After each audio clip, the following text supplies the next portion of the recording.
Olá, bem-vindo mais uma vez ao nosso quarto episódio de nosso curso Compreendendo o Apocalipse.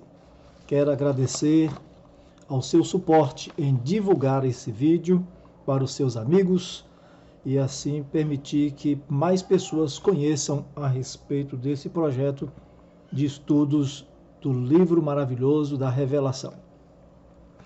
Nosso tema: quem são os servos de Deus aqui no Apocalipse? Pegue a Bíblia, Apocalipse capítulo 1, versículo 1. Revelação de Jesus Cristo que Deus lhe deu para mostrar aos seus servos. Versículo 4. João às 7 igrejas que se encontram na Ásia. Deus manda uma mensagem para os seus servos. Entregou essa palavra para os anjos, para o seu anjo, para notificar a seus servos as coisas que em breve devem acontecer. Quem são esses servos de Deus? Por mais óbvia que seja a resposta, é importante considerarmos algumas coisas.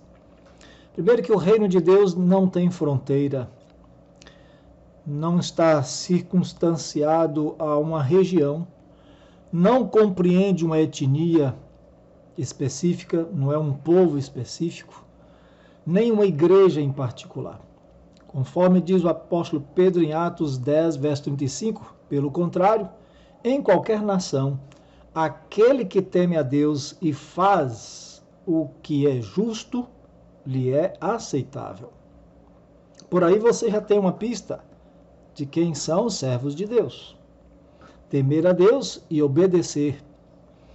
Porém, num tempo de ampla apostasia, onde igrejas se autoproclamam detentoras da verdade e até da salvação, e perseguem, e machucam, e acabam ofendendo as outras pessoas, precisamos questionar: todos são servos de Deus?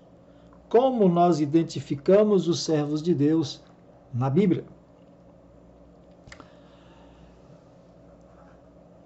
Além das questões práticas, como ser misericordioso, caridoso, santificado, ser servidor, ter honestidade, etc., cabe saber como a Bíblia identifica os servos de Deus. E nisto perceberemos que agir de forma humanitária não é a principal característica que define um servo de Deus, pois qualquer um, por questões éticas, moral e comunitária, pode viver e praticar esses princípios sem, contudo, se identificar como um servo do Altíssimo. Ou, ao contrário disso, pode até matar, ser ríspido, defender pontos de vista excludentes e autoritários e considerar essa uma atitude de um servo de Deus, como é o caso do conceito talibã de fé. Servos de Deus, de acordo com a Bíblia, são aqueles que entram numa aliança com Deus, assumindo sua parte de, pela graça e poder do alto, obedecer a leis, estatutos, juízos e mandamentos, tendo o sábado como marca exterior dessa aliança, conforme está nos 10 mandamentos. Leiamos Deuteronômio 4:13. Vamos para a Bíblia. Deuteronômio 4:13. Então vos anunciou ele a sua aliança, que vos prescreveu os 10 mandamentos e os escreveu em 2 tábuas de pedra. Deus escolheu um povo, Israel, tirado do cativeiro egípcio, e fez esse povo os depositários de sua verdade e deu-lhes um jeito de viver e uma missão. Esse povo aprendeu o jeito de viver, mas recusou a missão. Pegou a verdade para si, construiu uma barreira preconceituosa em torno dela e se acharam os únicos dignos da salvação. E resultado disso é que só há somente 2 tipos que são considerados e chamados de servos de Deus na Bíblia: os que guardam sábado e se identificam assim com o povo de Deus, o povo de Israel, e os profetas, e estes também guardam sábado. Vamos para a Bíblia, Isaías 56, verso 6. Amós 3, verso 7 diz que certamente o Senhor Deus não fará coisa alguma sem primeiro revelar o seu segredo aos seus servos, os profetas. Os profetas são servos de Deus e eles guardam sábado. Isaías 56, versículo 6. Deus mesmo diz: aos estrangeiros que se chegam ao Senhor para o servirem e para amarem o nome do Senhor, sendo deste modo servos seus, sim, todos os que guardam o sábado, não o profanando, e abraçam a minha aliança. Observe então, nessa análise bíblica, que todos os que guardam o sábado são servos de Deus, seja católico, seja judeu, muçulmano, protestante ou não. Todos os que guardarem o sábado e entrarem na aliança de Deus, esses são chamados servos de Deus. E com a decisão de guardar o sábado, vem também o de manter o corpo como templo santo ao Senhor e em condições de servir na adoração a Deus. Porque Deus é um Deus santo. E como é que aquele que se diz servo de Deus não cuida do templo do Espírito Santo, que é o seu corpo? 1 Coríntios, capítulo 3, versos 16 e 17.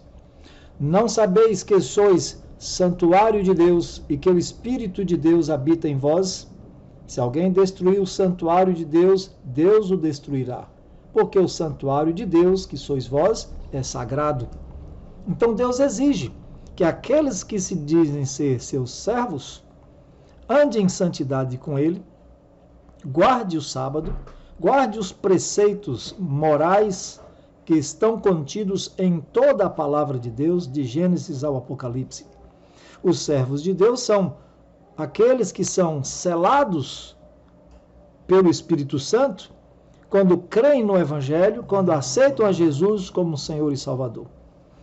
Esse mesmo Espírito Santo, ele sela as pessoas que compreendem o Evangelho, aceitaram a graça salvadora de Jesus e continuam no crescimento, descobrindo toda a verdade, e assim o Espírito Santo continua a obra de selar essas pessoas. Gálatas 1,13 diz assim a revelação de Deus. 1,13. Gálatas, porque ouvistes... Gálatas 1,13 não, é Efésios 1,13. Efésios 1,13. 1,13. Em quem também vós, depois que ouvistes a palavra da verdade, o evangelho da vossa salvação, tendo nele também crido, fostes selados com o Santo Espírito da promessa. Então, o selo de Deus é colocado, é selado a pessoa que crê em Jesus, crê na verdade, crê no evangelho, e que entra nessa relação de aliança com Deus, comprometendo-se com a verdade, guardando os mandamentos de Deus, guardando o sábado do Senhor, fazendo aquilo que a palavra de Deus orienta. E aí, nesse crescimento na graça, o próprio Espírito Santo, analisando a vida desses que se dizem servos de Deus, verificando que eles guardam toda a verdade, inclusive os mandamentos de Deus, essas pessoas são seladas agora, não mais no coração, mas na sua fronte, com o selo de Deus, conforme Apocalipse capítulo 7, versículo 3. E uma vez que eles estão selados com o selo de Deus, esse selo dá o direito de eles serem protegidos, guardados especialmente como propriedade particular, tesouro peculiar de Deus. Apocalipse 7,3 diz: aos anjos foram dadas a seguinte ordem: não danifiqueis nem a terra, nem o mar, nem as árvores, até selarmos na fronte os servos do nosso Deus. Até selarmos, até identificarmos, até que todas as pessoas que se dizem servas de Deus que guardam a aliança de Deus, que andam na fé de Jesus, elas estejam seladas e, portanto, protegidas pela verdade de Deus. Então, o servo de Deus tem consciência de que serve a um Deus santo. E a Bíblia diz, em 1 Tessalonicenses 5, verso 23, a seguinte expressão da verdade. 1 Tessalonicenses, capítulo 5. Está escutando o barulhinho da Bíblia? É um sonido bonito da palavra sendo aberta, manuseada. 5, verso 23, 1 Tessalonicenses. O mesmo Deus da paz vos santifique em tudo, e o vosso espírito, alma e corpo sejam conservados íntegros e irrepreensíveis na vinda de nosso Senhor Jesus Cristo. O servo de Deus, portanto, precisa estar comprometido em manter todo o seu corpo, a alma e espírito, o corpo inteiro de uma forma holística, total, em santo procedimento, em procedimento correto, tais como preocupar-se com o que come, preocupar-se com o que bebe, evitar bebidas alcoólicas, animais imundos conforme preconiza a palavra de Deus. Tem que se preocupar como se veste, como se comporta, se abstém de alimentos imundos, da prostituição, das relações sexuais ilícitas, da idolatria. Em tudo, a Bíblia diz que ele precisa ter em mente que ele é um servo de Deus. E, portanto, 1 Coríntios 10, versículo 31, dá-nos a seguinte instrução prática: portanto, quer comais, quer bebais, ou façais outra coisa qualquer, fazei tudo para a glória de Deus. Tudo para glorificar a Deus. 2 Coríntios 6, versos 16 e 17, Deus confirma quem são seus servos na seguinte expressão: que ligação há entre o santuário de Deus e os ídolos? Porque nós somos santuário do Deus vivente, como ele próprio disse: habitarei e andarei entre eles, serei o seu Deus, e eles serão o meu povo. Por isso, retirai-vos do meio deles, separai-vos, diz o Senhor, não toqueis em coisas imundas, coisas impuras, e eu vos receberei. Aqui está detalhadamente esclarecido que o servo de Deus são todos aqueles que mantêm sua mente e seu corpo em santo trato e procedimento como pessoas que servem a um Deus santo. Eles entram nessa aliança de serem puros, de serem instrumentos da graça, da graça de Deus, e assim eles são servos de Deus de verdade, conforme diz o Apocalipse. Talvez você, meu amigo, tenha alguma restrição contra esse conceito de ser servo de Deus do modo como apresentei aqui. Coloque nos comentários. Você deve entender que a certeza do amor de Jesus é que transforma a nossa vida. E esse amor de Deus por nós é grande. Apocalipse 1, verso 5 diz que Ele nos ama. Aquele que nos ama e pelo seu sangue nos libertou dos nossos pecados e nos constituiu reino, sacerdotes para seu Deus e Pai. A Ele a glória e domínio pelos séculos dos séculos. Amém. E a prova do nosso amor é a obediência. Jesus mesmo disse: se me amais, guardareis meus mandamentos, conforme João 14, verso 15. Então talvez você não concorde. Talvez você esteja pensando que eu estou tentando mostrar para você quem é e quem não é o servo de Deus e já apontando numa direção. Não é essa a intenção. A intenção não é destacar tal comunidade como sendo os servos verdadeiros de Deus, mas demonstrar que a Bíblia dá a qualificação de servos. E se alguém quer admitir que é servo de Deus, verifique com humildade e oração se de fato é. Com certeza eu e você estamos muito aquém desse ideal, mas quem nos julga é a palavra. Você tem coragem de submeter-se ao julgamento dela? Quem nos aprova é Cristo.